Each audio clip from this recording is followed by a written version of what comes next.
Okay. Well, I am going to start off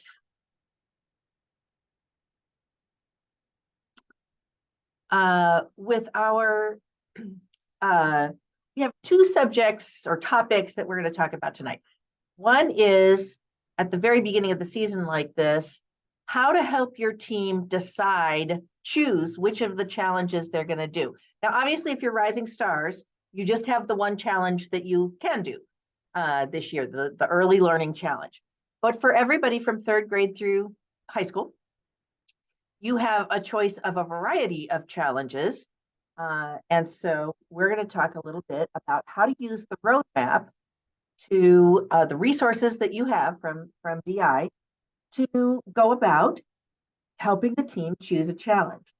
So the first thing I want to do is I want to just go to page 54. And I guess I was going to show the table of contents. When you're looking at this document, it's a virtual document. You don't actually get it printed out and sent to you. You're able to navigate around in here just by clicking on a page or by clicking on a subject matter, a topic. And so as I look down here, there's team manager skills and knowledge. And so it describes what is the team challenge versus instant challenge, what is the roadmap, what is the rules of the road, all of those, what your roles are. And as you go down a little bit, you see early challenge identification and planning meetings and team benchmarks. So these team benchmarks, what I did was I actually took this document, made a screenshot, and wanted to talk about kind of how this is your starting point, in my opinion. It says, okay, here's in our first several meetings, what do we need to do? We need to read and understand the challenge.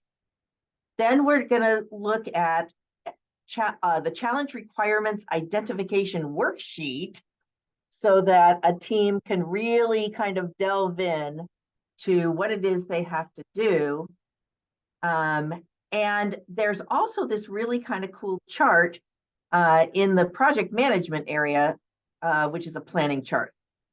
The other thing I'm going to suggest that you do that they have further down on the benchmarks is that before you ever get to this delving into the challenge, that really if you'll complete the team interest inventory and have been working on some general team building, team roles, how different kids think, how they approach a challenge, whether they're the squirrely idea kids or whether they're the thinker analyzer type kids. So I felt like this team benchmarks was a good place to start, where we have to read the challenges and know what the challenge is asking us to do, and know what the team is gonna be able to kind of buckle down to, or what their interests are. Are they more fine artsy or are they more, engineering, which might make a difference in which kind of challenge they choose. And then once they've narrowed down the field, that's when you're gonna actually go through and use those challenge requirements worksheets. So that is page 54 in the roadmap. From there are some meeting templates. Did I go to not 601? Page 61. Hey. Okay. There are sort of week by week and topic or subject matter by subject matter, different templates. There's millions. There are quite a few meeting templates. Some of them are just general, how to do team meeting 1, 2, 3, 4, 5, 6. But there's an area in the roadmap where if you're in the phase where you're helping the team to decide what kind of challenge they're going to do, here's a great meeting template. So we're going to do an activity from the teamwork section, which is where that team interest inventory is. And maybe, so I don't know that you're going to spend 20 or 30 minutes on team building.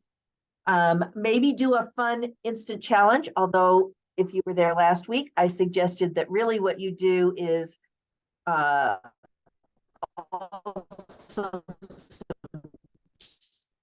instant challenge type activities like some of the building games or the instant challenge listening games before we really get hardcore into instant. Are you hearing me okay? Catherine, can you hear me? Okay, good. Yes, you I have just been got a breaking funky a little little bit in thing. between, but mostly okay. Okay, so so it suggests then that you spend 30, 40 minutes reading the challenge previews and watching the little videos about each of the challenges. I think that's a really good place to start before you try to read a 12 or 15 page document. Then discussing those and determining which ones you want to delve into further. If they read the improv one and say, no way, that sounds dumb to me, or they read the engineering one and they say, oh, that sounds too hard to me, that's too engineering to me. Um, that doesn't mean you can't have them do a little bit of looking at things, but if they if that team interest has kind of given you a window, and if you think that the team can really go through a technical kind of challenge, then you can encourage them with questions to think about it further or to read the challenges more carefully. So it suggests that you then read the full challenges or think about how the team is going to go through the challenges that they're considering. Okay. But then, okay, how do we really decide on a team challenge? So if all the team members right out of the gate say, oh my gosh, I want to do that roller coaster one. I don't care what it entails. That's the one we want to do the most. Great. Then we're going to go down here to delving into the challenge. And actually, this is really great because it says now log into the resource area and set the team's challenge. And then move to the meeting templates and go through those benchmarks to do the work to really get into the challenge. But I really liked this. So this is page 62. And it says, it might take 2 or 3 meetings. This is the section I think is really helpful in here, which is if the team members aren't ready to choose a challenge right away, what are we going to do about it? Oh my gosh. Why is this? Here we are. I guess I was trying to make it bigger. So it gives you some suggestions. They could think about the challenges and come up with 3 reasons to do it and 3 reasons not to do it. And this could be right then in your meeting, or it could be homework. Maybe generating some themes or ideas for the challenges, the couple of challenges that they're interested in. Where would they go with it? You could ask individual team members to choose a challenge and then have them create a persuasive argument to present at the next team meeting, which I think is great because then that kid has to kind of really delve into the challenge and be able to say, this is why this is the greatest challenge ever. Like maybe there are 2 or 3 that the team is really thinking about. Instead of asking which challenge do you like, ask which challenges do you think that you can, that you'd be willing to do. Can you live with solving the fine arts, even if it wasn't your first choice? If one person is objecting, if it's like the hung jury here, maybe that person can, kind of think about it, not under pressure right there with everybody looking at them like saying, what's wrong with you? Why won't you do the one we all want to do? To actually have that team member kind of outline their concerns and why they think there's a problem and what, it may just be that they were really, really thinking it was going to be cool to do, something with sound from another challenge. And then you can help them think, well, is that something we could organize, incorporate into what we're doing? Anyway, so the team could then work through how to work through the pluses and minuses to be able to make a challenge. Now, what I'm going to tell you next is that in chapter 7, go back to the top here, is rather than voting, like heads down, put your hand up if this is what you want to do. If we go to chapter 7, that's where there are tools for how to make choices. And I'm going to tell you that I think the tools that make sense for this are hits and hotspots. Hits and hotspots, you can read about this tool if you have your roadmap already. If you don't, we have a lot of handout type documents in our team manager resources section on the website where it describes hits and hotspots. So I'm not going to go through exactly how you do it. It's basically that, you put up the plus and the minuses, and then everybody sort of weighs in with little sticky notes. The next one I want to go to is ALO, is the choice helper. So this is one where, okay, option 1 is, the roller coaster. Okay, do we have the materials? Do we have the time? Do we have the know-how? So what are the various criteria? And it basically is a way to show pros and cons on what is required in the challenges. Then this one, ALO, which I don't know if that's how you say this or not, but what you're supposed to do is, okay, if I have an idea or I'm making a pitch, if I'm the kid who has to come back next week with my pitch on why we should choose a challenge I want to do, what are the advantages? What's cool about it? This is a pros and cons list. And is there something that makes it, like hits it out of the ballpark that trumps everything else? So these are some tools, and it just in the roadmap, it describes how to use it. And then as you go down further, there are blanks that you could print out and be able to use it, that they can fill in. And finally, there's the paired choice analysis. But I am going to tell you that we have a much easier tool than this. It's a little bit complicated where you have, okay, option A and option B, and then they really are sort of voting, but you're comparing 1 to 2 and then 1 to 3 if you're considering 3 different challenges. Okay, now we're going to compare 2 to 3, and and so it kind of comes up with this whole, you got to do a whole bunch of math in this thing. So here's how you do it. But I am going to show you that, shoot, and I don't have this pulled up. We have something called the chooser tool. So it is on the website. Maybe Catherine, if you could look for the chooser tool, so I keep going and don't have a problem here. But these tools are a way for you as a team manager to have the kids make decisions. There's also in this thinking tools a whole lot on how to generate ideas. That's very, very helpful. There's a decision-making matrix, and there's a, paired comparisons, and there's all kinds of other ideas. Okay. So blank worksheets are on page 174, 176, and 180 for the 3 that I showed.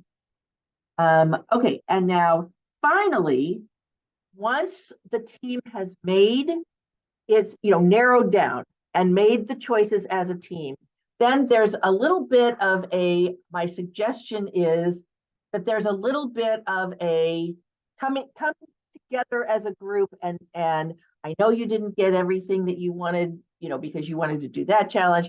What was your favorite part about that? Is that something we can incorporate into the challenge that we are doing? And just sort of norm for everybody, getting everybody kind of back on the same page. And then finally, 29. and then I'm finished. Okay, here is the challenge requirements identification worksheet that it talks about using in those benchmarks as the next step.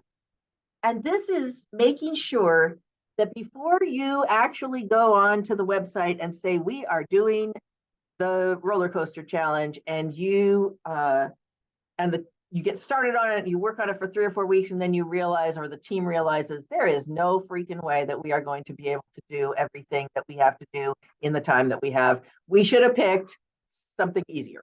No, I think that as a team, really reading through the challenge carefully, and that's what Catherine is going to talk about. This is a really helpful tool, and it's in your roadmap. And I saved as a PDF. So if you don't have your roadmap yet, we can at least get you this meeting template and all of these ideas. And like I said, all of those various problem-solving tools are on our website, basically. So you can be able to get everything you need from our website. So that's what I wanted to show. And I think that this what you have to do in the challenge is going to be part of what then segues right into what Catherine's going to talk about how to really dissect and start to solve the challenge. So I will unshare. Okay, cool. And were you able to find the chooser tool? I did. Let me bring that up real quick. So you can see my screen, yes? Yes. So I'm on our website. And on one of the tabs is resources, team resources. Here we go, like this. So I'm on resources, team resources. And then I went to, I think it was creativity and thinking skills. And here's this chooser tool that's there. So there's a ton of stuff up there. So make sure you take a look. Yeah, and can you bring it up for just a second? Yeah, we're like running up against our tutorial times here. The only thing I want to do is show that if you had 4 challenges they were thinking about, like going up, this chooser tool, if they had 4, then this is the paired comparison in a way easier format. It's like, okay, which one of these is the least popular? Okay, we'll eliminate it. Okay, now we're down to 3. Which one can we let go? Okay, now we're down to 2. Of these 2, let's really look into what is involved with those 2, and as a team decide the one we're using. So way easier than that paired comparisons thing. With all the math, right. Exactly. Story problems. Right. Perfect. Right. Okay, cool. So I'm going to talk a little bit about once they have chosen the challenge, how to read it and sort of get the most out of it. So I'm going to use as an example, the technical challenge here is Pinball Heroes. And every word in these challenge documents has been highly scrutinized by a bunch of people. So know that everything that shows up, every word that shows up here is very intentional. So if you've looked at any of these, you'll see they all kind of start out the same way, right? The getting started, central challenge, tournament information kind of stuff. But what they start out with, they say, let me see, now I've like lost my, oh, here we go. So this is the like approaching the challenge. And then of course they say, this can be solved a variety of ways. Here, let me like fix my screen here so I can see things. Okay. And they say to like, as you're reading through the challenge, and know that you're going to be reading through the challenge a bunch of times, like not just once or twice, maybe even like double digits. But the words in here that you're looking for are things like should or may or must or can. And of course, in DI, if it doesn't say you can't, then you can. So like as you're scrolling down here, it'll say stuff like, here's essential challenge. Like this, the pinball must interact with these things. The team may choose to do this. They'll say, if your team wishes to know, it must not modify, right? So there's all these terms in here that tell you you should or you shouldn't or you can or maybe, that kind of thing. And we've got a kind of a really easy chart or example of like how to read through this challenge. And we've got this posted on our website. I'll probably put a link to this in our next newsletter. But what they say is start out giving the team some highlighters and go through that challenge. So whenever they see the word must, highlight all those sentences in, let's say, yellow. If they see the word will, highlight all those sentences in a different color, right? Except for like they will earn points and stuff like that. You'll know. May not, will not, can't, won't, should not. Circle all those sentences, and then for like the points, like how many points do you get? Any sentences that include the word points, you do that in blue. May or should, then you can, highlight those in green. So you kind of get the gist, right? The cool thing then is at the bottom of this, it says the items that are circled or highlighted in yellow or pink. And that's like if you follow this, example with using these exact colors, are the rules your team must follow to solve this challenge. And then it says the items that are highlighted in blue or green are areas where your team gets to decide what and how to do the task. So this is a really good way of, again, just dissecting everything, looking for those key terms and figuring out what you have to do, what you can do, what you can't do. There's more information on the roadmap on page 31. And then again, read the challenge many times throughout the year and have your teams kind of discuss how that goes. So again, I'll have a link to this in our next newsletter, and probably a link to Margaret's or like the other things that we have looked at tonight. But let me also stop recording. Let me see. I think it's actually, I don't know if that's from this year or not, that page 31. I think it's actually. I think it's this year because I went back and looked. And it's not kind of a one-to-one. It just kind of tells in a real high level information about it. Yeah, so I've updated for this year. Yeah, so just 2 pages before that is that, where you can really put it all down, this challenge, requirements.